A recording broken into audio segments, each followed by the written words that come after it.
Hi, I'm Ruth Molman from the Farmington Hills Historic District Commission.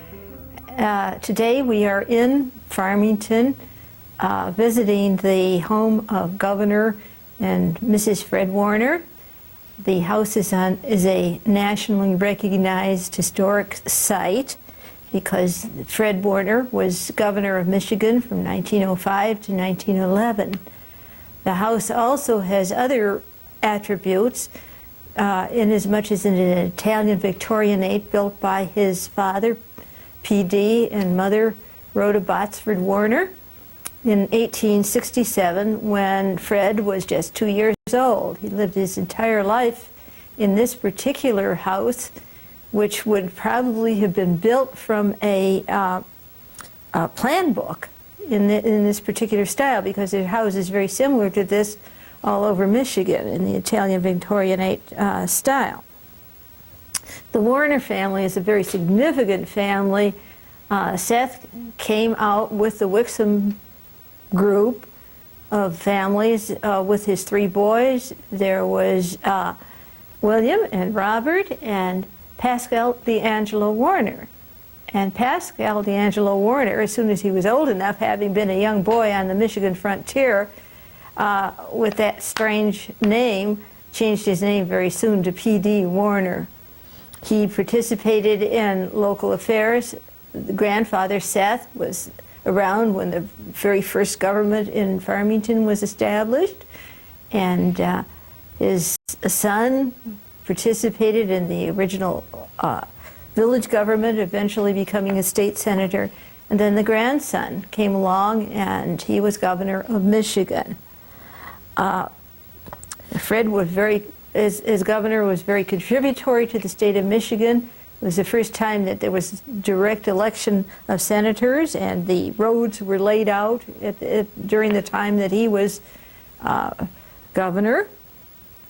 And his wife Martha, who lived in Farmington, Farmington Hills, her house is still there, the Samuel Davis house on 12 Mile Road across from our library in Farmington. That's where she grew up as a young girl.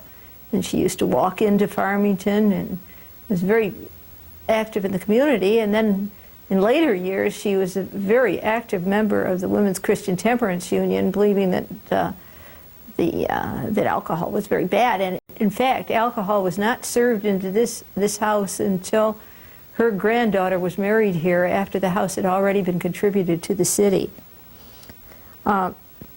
It's a very fine place to visit, and there's a lot of history in this particular house, situated on Grand River, and something that is shared by Farmington and Farmington Hills as far as the history is concerned. Fred had many businesses, and one of his cheese factories, of course, was in Farmington, in North Farmington, Farmington Hills in North Farmington.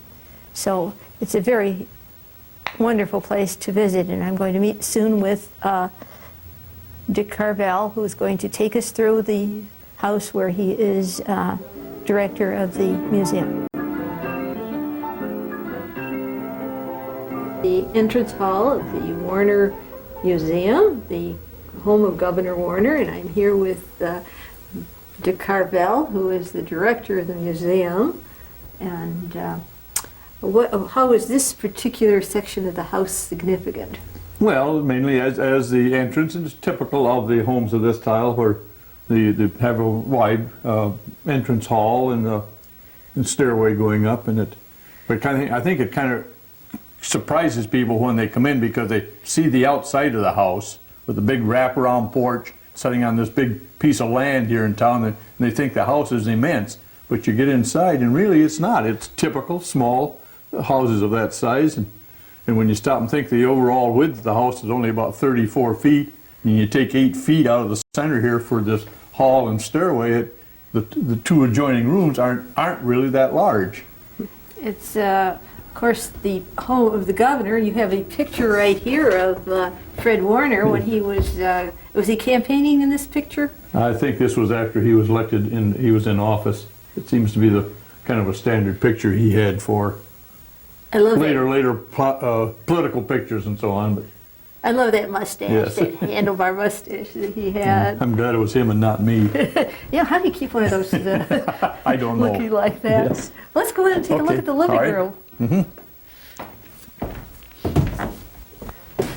This really isn't a living room, it's a parlor, is it Right. not? This is Correctly? the old concept, the Sunday parlor, and if you'll notice that both the doors are still on this room, because Odessa, when she still lived here, from what her daughter and so on tells us, that this room was always closed off except for special occasions. That's what it was. It was a Sunday parlor, and that's how it was used. This was the original entrance to the room, I understand. Yeah, before the window was, yeah, that was an entrance to this room. And you put the mirror in this. Yes, that was when we were first getting started. The family up in West Bloomfield gave us that large mirror, and it dates back into the 1860s. The Egyptian motif kind of tells part of the story, in as much that during the 1860s they were building the Suez Canal, and everybody learned about or discovered Egypt, and they were faddish back in those days. And the other thing that's kind of amazing about that mirror, they tell us that originally it stood on a fireplace mantle. Well, the mirror itself is 8.5 feet tall. Fireplace mantles are about 3.5 feet. So there you got 12 feet. So you're going to have a 14 or 15 foot ceiling. Wow. And we have 11 foot here, so we were able to build a little base and mount it. It's a very attractive mirror, but it's never really would fit in this house. But it looks great. It reflects this room. Right. It's really good. Right. And what we've tried to do here, when the house was given to the city and we started making it into a house museum, all the wall coverings are all reproduction paper from the late 1800s. The curtains in this room are actually a replica of a pattern called Crimea. But then the rest of our lace curtains was just, we bought typical lace goods, and we were very fortunate to find somebody that would make the various curtains for us. But what we've tried to do is set the house up in the late 1800s, not necessarily as the Warners would have had it, because that kind of locks you in. This way, if we get new pieces, we can move things around and hopefully show more things and show off the house better too. And your needlepoint and penny point behind the Egyptian map was done by Mrs. Warner, and you took Right. the colors from that, I Yeah. understand. Right. And the lamp itself we think it was one of the first lamps that the Warners had. Electricity got here about 1911 into this, we assume into this house. But this was kind of in bad shape, and we finally found a young fellow that was able to resurrect it for us. And so we've got a very good piece from the early 1900s as far as electrical lamps and so on. And the pictures on the wall here are significant. Do you want to tell us about each one of them? Well, best we know that it's a picture of Rhoda, apparently down about the time they were married. I kind of figured maybe it was after they were married, because anyway, we really don't know that much about it. We have another set of pictures down there. It shows 3 of the governor's children. They had 4, but Helen was not born at the time that picture was taken. And then the other picture we have up here is a picture of PD, the builder of the house, that was taken, well, late in his life. As you'll notice that his chin whiskers and everything are pretty white by that time. So, yeah. He looks like he's full of mischief, doesn't he? Yes, and I kind of gather he was. I think he was a good businessman, but I think from what the stories are, he had a sense of humor and wasn't entirely straight-laced. They trusted him. He started the first bank here. That's right. Yeah, he was kind of unusual that he never had any law training, but business and you say real estate, and because a lot of this area around here was, well, no, Fred actually did most of the development of a lot of the material, or a lot of the land around here, a little bit after PD. But His father was an attorney. yes, Seth, or the first Warner that hit this area that's right, he was an attorney, but. Well, a lawyer. He studied. It wasn't the regular well, law yeah. school. He studied law, went along the coast, Yes. and Yeah. they're a very outstanding family for this area. Yeah. So this area then behind the pier mirror was closed. This was originally they could pull their carriages up to the door and come into the parlor. Well, eventually it worked it that way, right? Mm-hmm. And Yeah. there's a lot of things to show in this room, which we really can't go into all of them. No, because as I say, we tried to set it up for the late 1800s, and like even couple of the chandeliers in here that are gas, which Farmington never had the manufactured gas because they just had the more or less kerosene or fuel oil for lamps until electricity came along. But here again, we've tried to set it up more or less typically of the period more than just specifically as the Warners would have had it. So we have taken a few liberties in some of the items in the house. Well, those chandeliers are interesting because the top you'd have it for gas, and then below that, those loops look like they would have held an electrical. No, they were actually that's the valve for turning the gas on and off. Oh, is that what that You'd is? have to have a tool to reach up there and turn these on, and then of course you have to have a flame to reach up over the top to light the gas. We tell the kids we have to, about the closest we can tell the kids when they come through is like when they go to church on Sunday and they light the little tool they use to light the candles up on the altar. That would have been something, the same kind of a tool they would have had to operate the lamps. I see. That's very interesting. Yep. In 1927, I think, before we got gas piped in. I don't know. I don't remember when gas. I know water came in the late 1900s or late 1800s, and electricity got here around 1911. I'm not just sure when gas. And it's the same way. Well, that's another story. Getting into sewers and stuff is surprising. A lot of this area never even got sewers until in the 1950s. Oh my heavens, that late. Yeah, a lot of it around. It was a part of a federal project that kind of expanded. Yeah. Well, let's go on in Yes, and yes. look at the dining room that was once the kitchen. All right. Yes. This is the dining room that was once the kitchen, I understand. Well, that's what we think. Okay, we can't really locate the kitchen anyplace else but in the original house. But yes. And I love what you did on the ceiling. That is Yeah, just so we were- gorgeous. We were very fortunate. We had two ladies that did the papering when we did the downstairs, and they were nervy enough to, if somebody would cut 4 patterns out of the border paper, to put that up as a centerpiece and kind of replace the stenciling that normally would be in a home of this type. And here again, the chandelier when we got it was a glass or a candle chandelier, but of course we had to convert it to electricity. This was a gift at the Lions Club, was it not? I think so, yes. One They of the did- Lions Clubs, one of the provided funds that we bought these. I remember when we brought it back from Dumo Shells, I could hear all that glass tinkling away, and Oh, I wasn't sure what we were going to have when we got here. But oh, it's magnificent. yes. Lovely. Probably a little more elaborate than the Warners would have had. Yes, I think so. And one of the features in the dining room, when they built the addition on, they provided this as well, it's a place for the dishes, of course, but it also opens into the kitchen, so you could wash them in the kitchen and set them here, and then just bring them here when the time came. And we can. Saves a lot of energy that way. Yes, yes. Very good idea.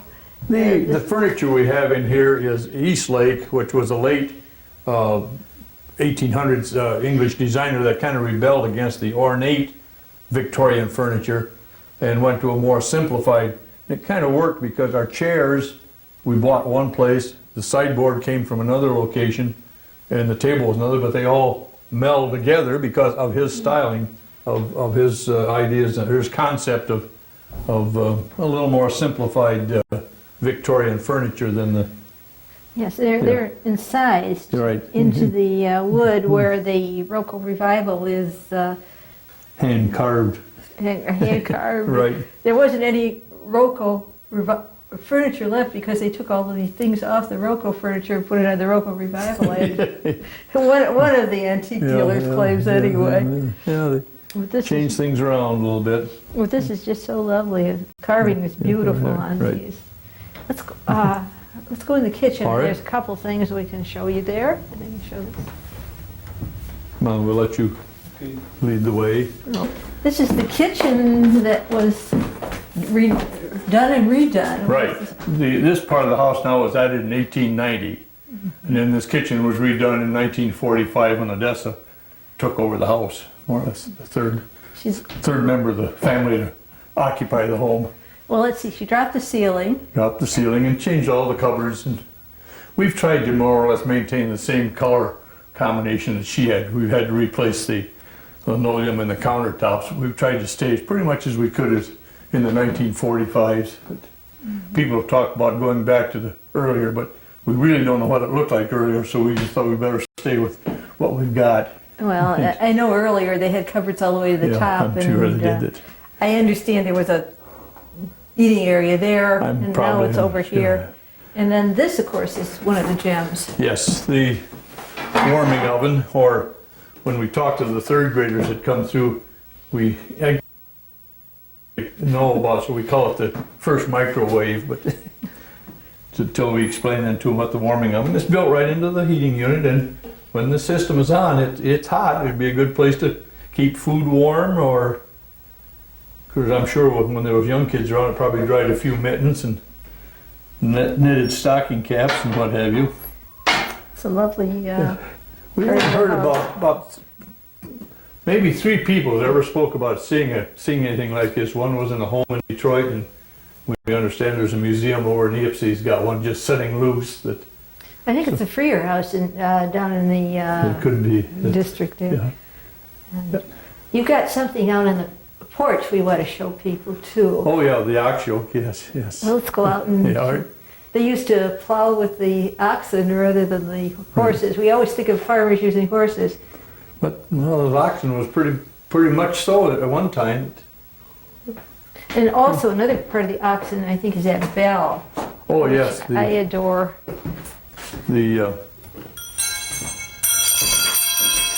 Apparently this was fixed onto an ox yoke, this particular one, from what the people tell us. But we also found in a 1906 replica catalog from Sears and Roebuck, you had these same things they could buy attached to a one-horse sleigh or a cutter. But the thing is, the interesting of these is that they've got 3 clappers. So that's why you get all the extra noise. It makes a lovely sound.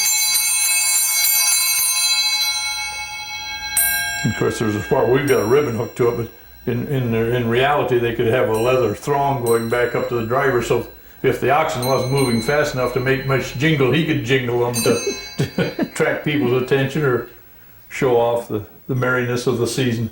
And they also could find out where their horse plow was. Yes, yes. When they called them into dinner. Well, let's head out on the porch and take a look at that oxen yoke. All right.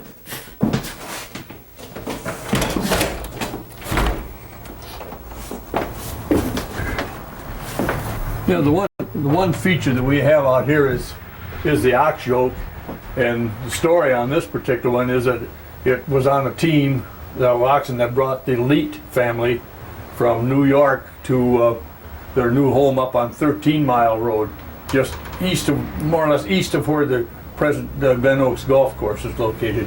Yeah, they raised turkeys there, and Israel Leet was a teacher at the fractional district number 2 school, the number 1 school. Yes. Apparently they must have split the property at one time, because on one of the old maps it shows more or less part of the property under a Mrs. Leet, and then another part of it under apparently the son's name. So they must have, like a lot of families did, they bought property and then split it amongst the family. Of course, that was one reason why so many people from New York came to this part of the area to start with, because property in New York was getting hard to acquire, and all these large families, they wanted all their children to have farms so they could come out here. And at that time in 1820s, Michigan property was going for about $1.25 an acre, so they could come out and buy up lots of acreage and give each one of the kids a farm.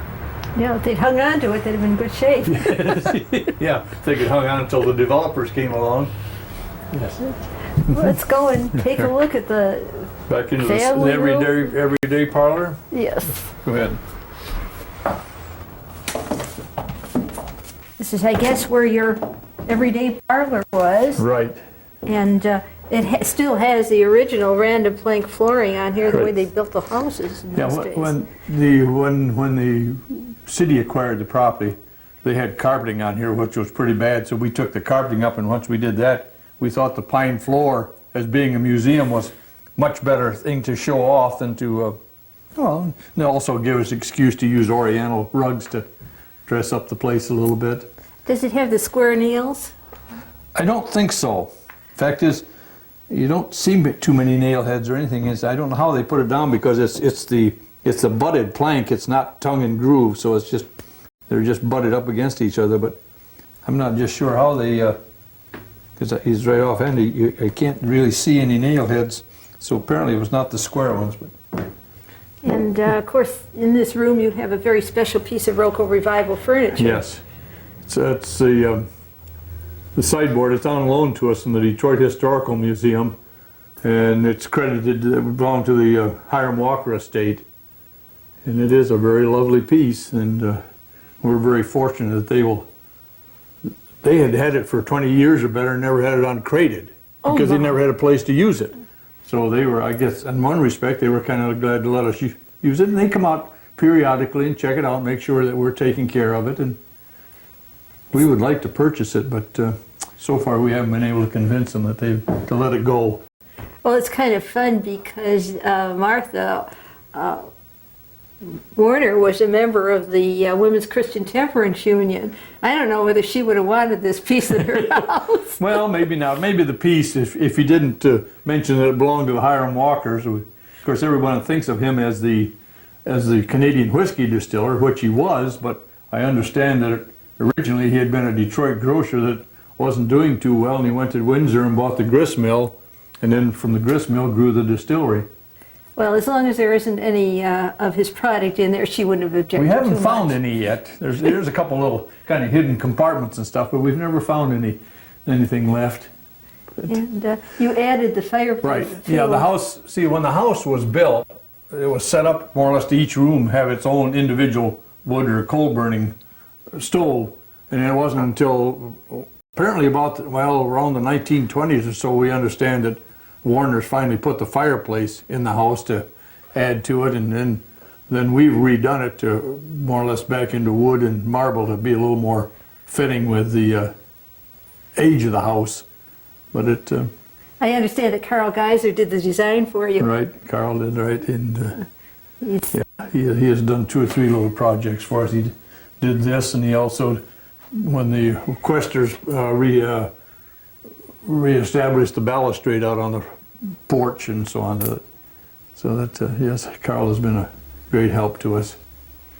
Then, And here again we have another fixture that's a gas fixture, like not quite as ornate as the one in the Sunday parlor, but here again it was another typical of the late 1800s. and of course, the next room that we're going to go to is the music room. Yes, the noisy room. The noisy room? Yeah, when anybody comes through, they love to hear that piano. Yeah, the piano and the new music box and so on that we just acquired here a short time ago. Well, let's go take a look at them. Right. I'll go ahead this time. Okay. Well, we'll have to show off some of our musical instruments in here. There's a music box. Yes. Yeah, that was a recent acquisition. We'd looked all over for one. We finally found one. And this particular one dates back to the 1890s, made in Leipzig, Germany. Mm.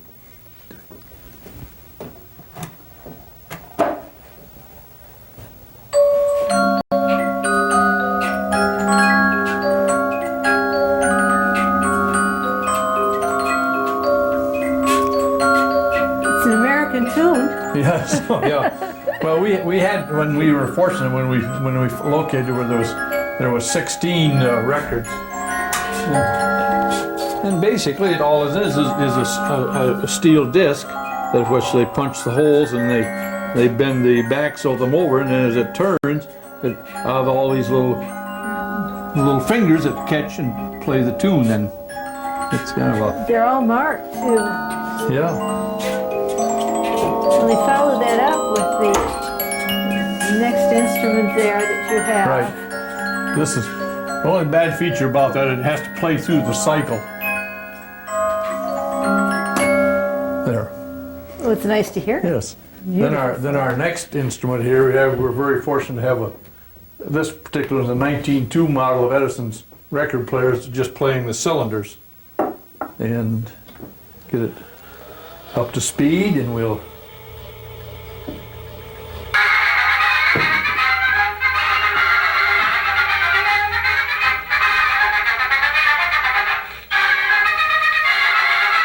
One thing we found out that the band records come through much better than the old vocals. Oh, the vocals was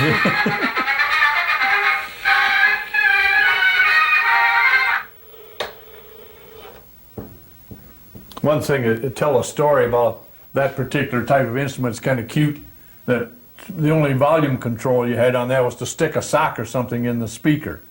And then later on, when Edison got into making record players, after Victor, he modernized the sock and put a mute on for the volume control. Like kind of you could run the mute in or out to calm it down.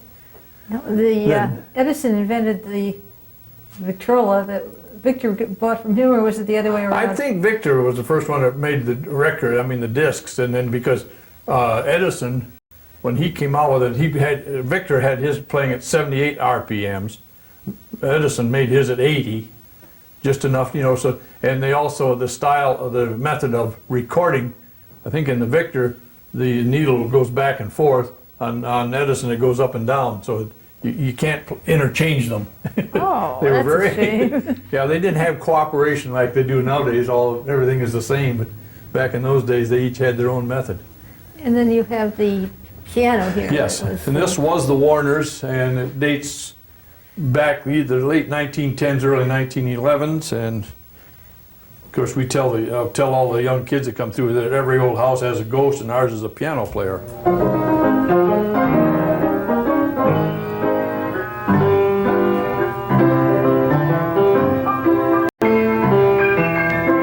They can sing along with us. There's Right, yeah. words on there. Yeah, the words are here, and the ones with the words on work much better on the uprights, so the music was out here in front of them, so you could stand around. Here it's a little hard to look and play, but it also can be used as a standard instrument. That we've had a wedding here one time that the bride and groom were standing about where you are, and they used the music here in the background a bit. And It's kind of nice. It's kind of small in here. Most of the Yes. weddings are outside. yeah, oh yeah, 25 people fill this house in more ways than one. 25 school kids or 25 adults. Yes. But you do Well- have a lot of weddings out in the... Oh yes, out in the gardens. Yeah, we haven't, and picture taking especially. I mean, if we could have a nickel for every picture that was taken out in the gardens, we could not only balance the budget of the museum, we'd balance, I think, the city of Farmington's budget. It's in fact that our popularity is becoming a problem. Really? Well, the other day we had a wedding scheduled in the gardens, and at about the same time the wedding was scheduled, they were in the back portion, so they really couldn't be seen from up front. We had 3 wedding parties, big limos, plus a bride and groom and a family all show up in about a 15-minute period to all take pictures, and it just gets a little thick. Heavy traffic, Yes, but it's so yes. beautiful. Oh, it is. That's one thing. And as I say, our popularity is causing us a problem. We're going to have to come up with some kind of a working method to schedule people in and so on. And because You may have to charge for photo sessions. right, might have to do that. Maybe we get some money to help maintain the gardens. Yeah. Well, should we head upstairs? Oh, that sounds good. All right, go ahead. I'll let you lead this time. Alrighty.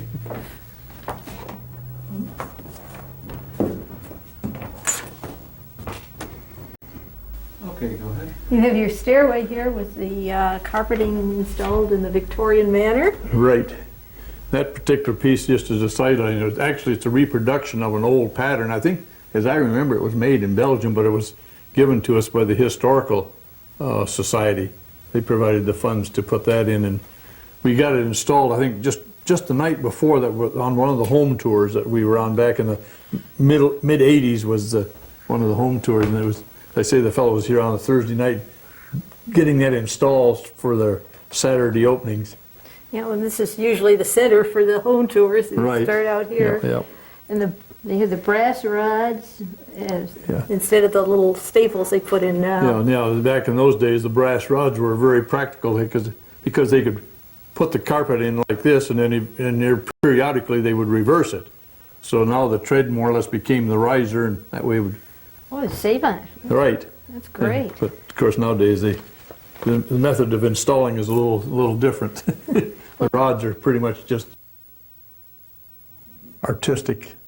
Well, let's go up yes. and take a look upstairs.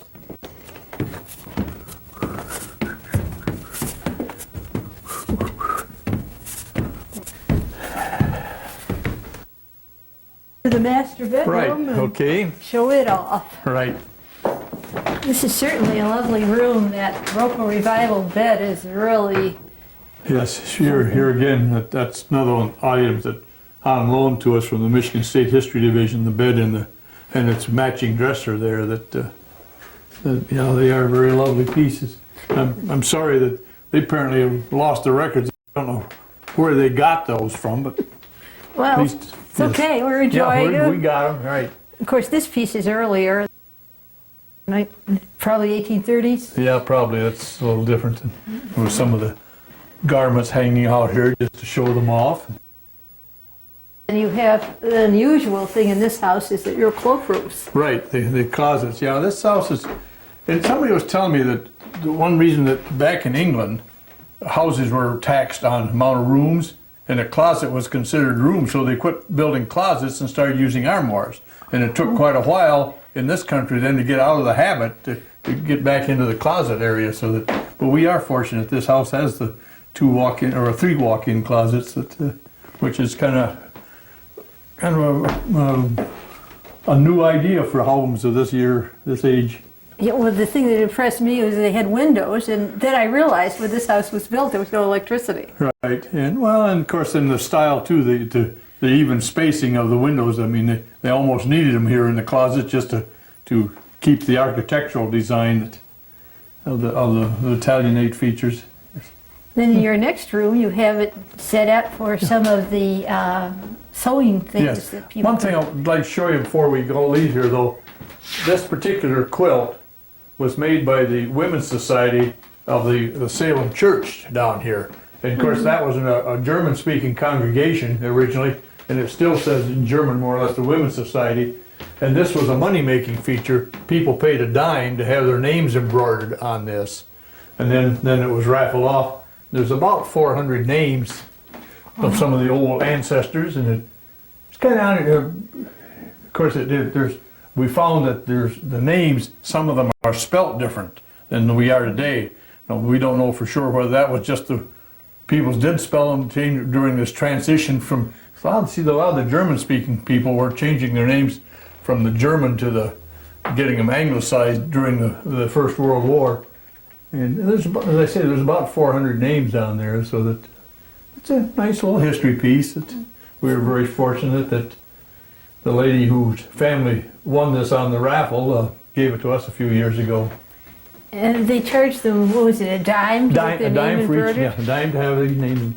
We've got to stop and think here. Governor Warner's name is here, Mrs. Warner.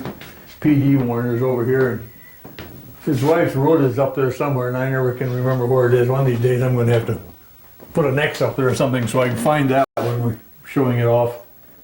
It's a lovely thing to have Oh here. yeah, it's a nice, as I say, they got a lot of the old people from back in the 1900s on there that gives us a little tie to our history. I like the early history because you could spell things any way you wanted to. Well, especially, as I say, I know on this one, there's 3 different spellings of Westfall. One of the brothers kept the old German name, or West, P-H-A-L. One went to F-A-L, and the other went to F-A-L-L. So, you know, just depending what their feelings were at the time. Yeah. Well, should we move on to Yes, go across the hall? certainly. Sewing room. Well, yes, we've kind of set up, in the original concept, this was going to be the library, this room, because it's so nice and light. But when we got over here, and the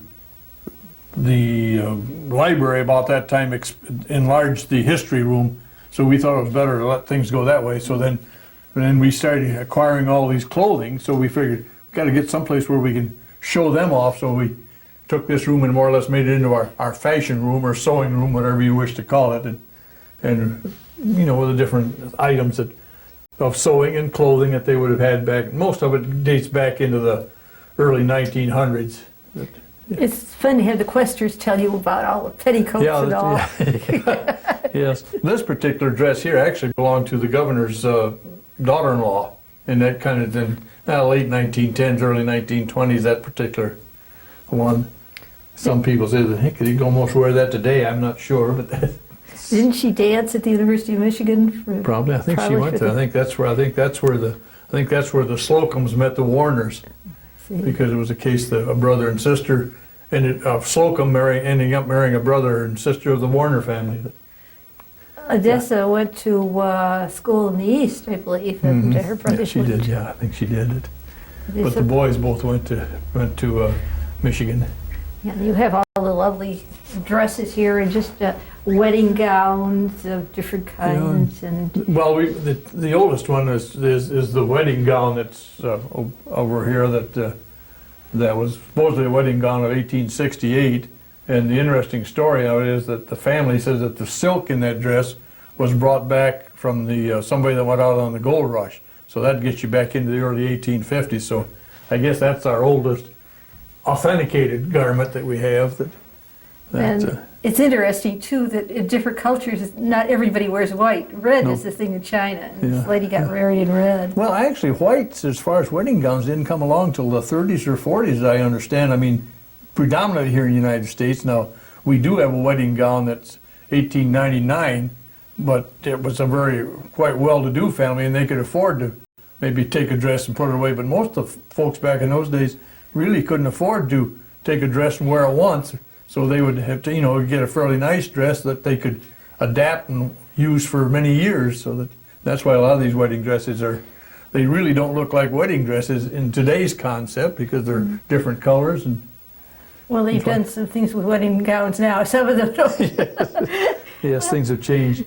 Let's go look at the children's room. Yeah, all right.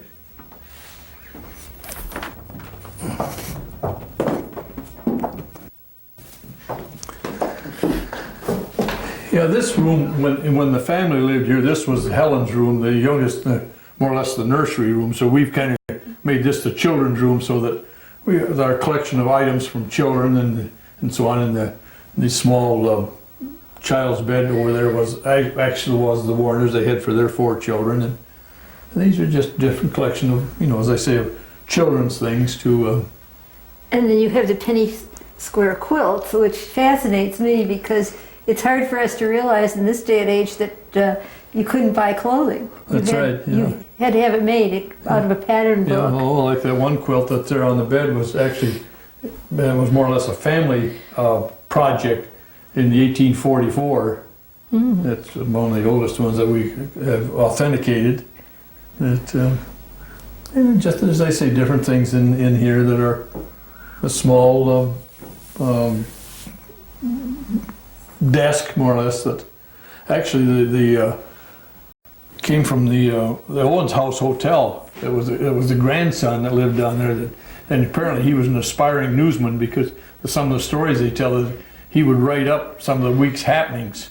Oh. And when his widow, he went on and became a doctor and was in the Cincinnati area, and she thought she had some of his old writings, but apparently we never got them. So, but anyway, that was the desk that was down in the Owens house. Well, it reflects the style of furniture that would have been Daddy's office right, desk. Pretty much, yeah. And the chair to go with it and so on. But where'd you get the horse? I'm not sure where that goes. We kind of think that probably was on a hobby horse originally, and of course it's got an authentic horsehide covering. Which is unusual. Yeah, so that... some child really enjoyed that one. I'm sure they did. Yeah, that's... Horse just like they have outside. Right, yes. Let's look at where the governor's office is, although he never really... No, he never really had, but it's our method. Go ahead.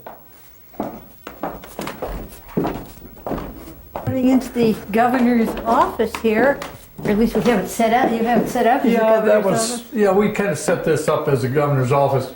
I guess part of it based on the fact that when he was governor, he would have only been in Lansing maybe 4 or 5, maybe 6 months out of the year, and the rest of the time he actually was running the state's business from Farmington.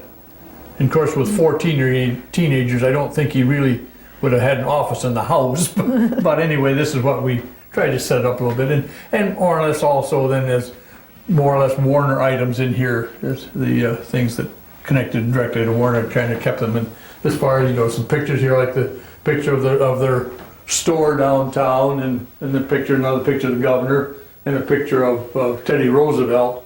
See, Roosevelt was elected president the same year that Warner was first elected governor. So, though I don't think they, from what I understand, I don't think they had met until about 1907 when Roosevelt came out to speak in East Lansing.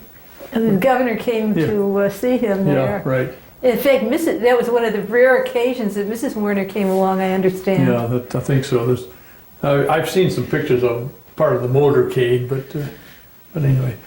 Well, these are just items that the governor, and of course, I mentioned too that the governor actually was an adopted child. He was born in England, and folks came here, and he was adopted by the Warners when he was just a 5, 6, 7 months old child. He definitely reached his potential in the family like that. The family's outstanding in its own right. Yes, because when you stop and think that PD was governor or was a state representative and Speaker of the House, you kind of give Fred a good background for politics, because they were always involved as far as township politics, and then when Farmington became a village, I mean, PD was the first president of the village, and then of course Fred was I think he was, at the time it became a city, he was involved as a mayor and so on. Well, let's go on back downstairs. All right.